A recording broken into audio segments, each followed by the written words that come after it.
In this video, we'll be covering pre-modifiers and how they relate in our new Tonic Backup House application. To access pre-modifiers, select Configuration and choose Pre-modifiers from the menu column. Here you'll see a list of all the pre-modifier groups that you already may have created. It's important to note that we have built pre-modifiers in Tonic to cover any situation in a real-world restaurant environment. You can create a pre-modifier group for cocktails, for sandwiches or hamburger, for pizza, left half, right half. It applies to any sort of vertical you may encounter or may want to leverage pre-modifiers for. Let's take a look at what you can do underneath the pre-modifier groups. Select the Edit option from the Actions column. And here you will see the pre-modifier group name that we named this pre-modifier group, and underneath that all of the individual pre-modifiers that are associated with them. In this scenario, we've created a pre-modifier for Add, Extra, No, On the Side, and Sub. Within here, you can change the online ordering name in case you want the name on which it's displayed for online ordering to be different. The same thing for kitchen name, whether or not you want the kitchen print or display name to be different for this pre-modifier.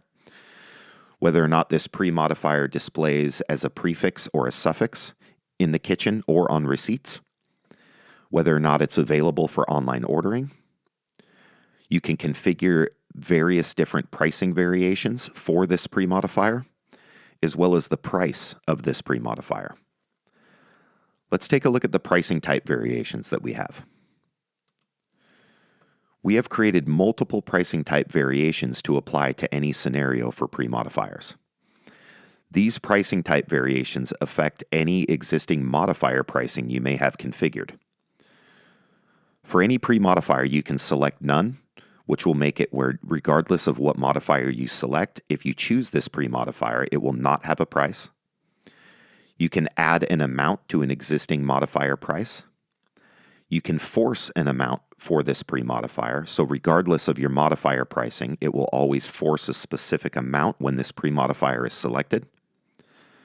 A percentage pricing variation, which allows you to add or subtract a percentage for any existing modifier price, as well as a multiplier, so you can multiply an existing modifier price times 2, times 3, etc.